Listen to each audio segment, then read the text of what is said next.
Hello everyone, welcome to the series of Indianomics. Today we are going to discuss how the value of currency is decided in the international market.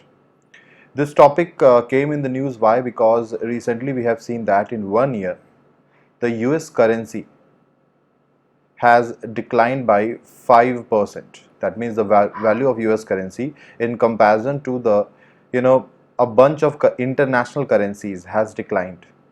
you know this is against the philosophy which Trump might have desired, because he wanted the US dollar to get strengthened, and that was the reason why he played the concept of trade war. But you know against his expectation, recently we have seen that the value of the dollar is decreasing. Now, if the dollar has shown its worst performance in a decade by dropping nearly 5%, it gives us some kind of insight that we need to know that how the value of international currency is actually decided in the international market. Now, before discussing the concept, let me give you the question. Uh, you need to see the discussion and you need to give me the answer of this question in the comment box. With reference to the value of currency in the international market, which of the following statements can be correct? Which of the following statements can be correct? First, strong economic outlook strengthen the value of currency in the international market. Second, steady increase in the demand of gold and other physical assets can decrease the value of currency in the international market.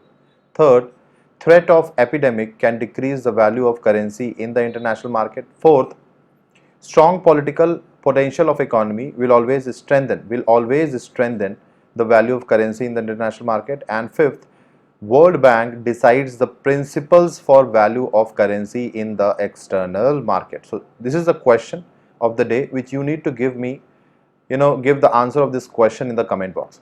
Now, before discussing what principles decide the value of currency in the international market, tell me, what is currency?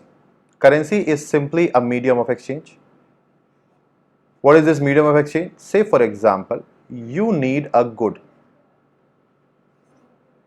So you need a good and the currency will help you in getting that good. That means the demand of a good will be satisfied by the currency. So if you have the currency, you will get the good. Now again, please understand this fact. You can desire about a good within the economy, or you can desire about the good outside economy. These are the two expectations, that maybe I need a good within the economy, or maybe I need the good outside economy. Say for example, I need a good of some other country. I need a good of a country, say for example Indonesia. So again, here I need a currency. I have for example rupees, but Indonesia don't understand your rupees. They need their Indonesian currency. So say for example their currency is C, and if this is the person who is supplying the good, so this person requires C, but you are having rupees. Now how you will get that good which is supplied by Indonesia in the international market? Your rupee will demand that currency. There will be demand of that currency C, through which you will get the good of that currency. Okay, so in the Indian market you can see that the currency is directly demanding the good. That means there is a direct correlation between currency and good. But in the international market you can see that the currency is first demanding another currency, and then that currency is satisfying the need of good. That means there are two relations. Please understand this fact. If the demand of good is more in the domestic economy, if the demand of good, I am repeating the same statement, if the demand of good is more in the domestic economy, certainly that good will become costly, and it is called as inflation. And what is the concept here? The currency becomes weak in the Indian market and the good cost becomes more. This situation is called as inflation. While in the international market, if you will demand another currency, The moment you demand something, that thing becomes strong. That means this currency will become strong and this will become weak. When a currency becomes weak in comparison to another currency, this is called as depreciation. So you can see that how you are demanding the same thing, you are demanding a good only, but it is a different phenomena within the economy as well as outside the economy. Within the economy, there will be a concept of inflation, while outside economy, there will be a concept of both inflation plus depreciation. Okay, so what decides the value of currency? See how the value of currency is decided in the international market. Now, demand of that currency in the international market. Say for example, I am taking the case of India. Okay, this is India only. Please don't take it personally. And say for example, this is a person. If this person needs good which is produced in India, that means this person requires currency to purchase that good, because the Indian manufacturer would require rupees only, because he will also purchase the raw materials from within the economy. That means if this person is having some currency X, that currency will demand rupees and then rupee will demand that good. This is called as exchange rate. That means the more is the demand of the good, indirectly more will be the demand of that currency. Are you getting this point? So the demand of good in the international market is the primary criteria for deciding the value of currency in the international market. But there are other phenomena also. Please understand this concept. If this person sees that there is a great opportunity in Indian economy, if the person sees that there is great opportunity in Indian economy, so that is why this person wants to invest in Indian economy. Why? Because there is a great opportunity in Indian economy. Now, what is this great opportunity in Indian economy? There are certain reasons behind that. Say for example, you get a strong government. That means a government with majority. At the moment the government will majority, like Narendra Modi government came in full majority, then automatically we know that the policies of this country will be more stable, because here the coalition partners will not stretch the policy in their own favor. The government will decide and the government will implement, and the government is also having majority in the parliament. So it is very easy for the government to promote the stable policies, and this investor requires stability.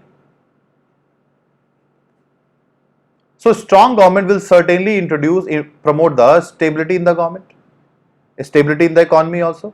So this is one factor of opportunity. Say for example, second factor. What is the second factor? If the government is promoting a policy called as Make in India.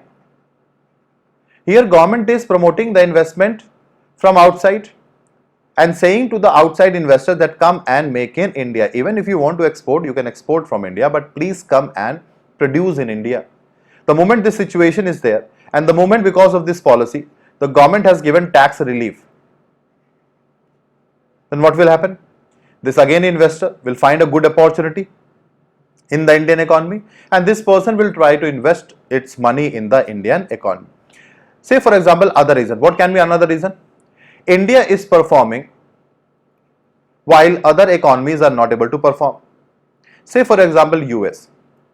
When US started playing the trade war, the investors thought that all the global economies which are dependent by exporting goods to US will now become vulnerable, because US is increasing the duties on the products which is coming from outside.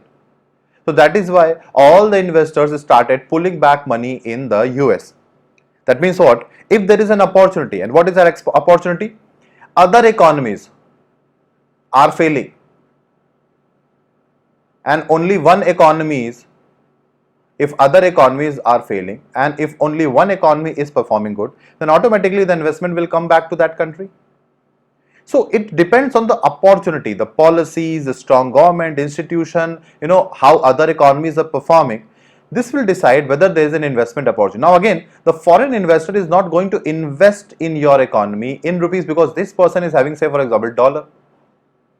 But this person wants to come and open a company in your country. So if this person wants to open up a company in your country, that means this person will require rupees to pay to the laborers, to purchase the raw materials, everything from your domestic economy.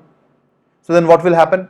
If this person will invest the money, this dollar will come to your country, this dollar will be converted into rupees, and again rupees, this dollar is demanding rupees actually, because this dollar cannot be expended directly in the Indian economy. It has to be converted into rupees, and that is why this dollar is demanding rupees. And the moment this dollar demand this thing, this currency will become strong. That means the investment opportunity in your country, which is itself dependent on certain factors, will also decide the value of currency in the international market. So yes, if you have a strong political institution, it will decide the value of currency in the international market. If you are exporting more, there is a huge demand like Chinese products. If you are exporting more, then automatically there will be huge demand for your products in the international market. If there is an investment opportunities like Make in India, certainly there will be a demand of your currency in the international market. The government policy is stable, certainly. If the others are not able to perform, certainly. So there are a bunch of factors which actually decide the value of currency in the international market. So I hope you might have got this point. On the basis of this discussion, you have to answer this question. This is a question for you. Please comment your answer in the comment box, and thank you so much for watching this video. We'll meet again in another topic of Indianomics. Till then, take care.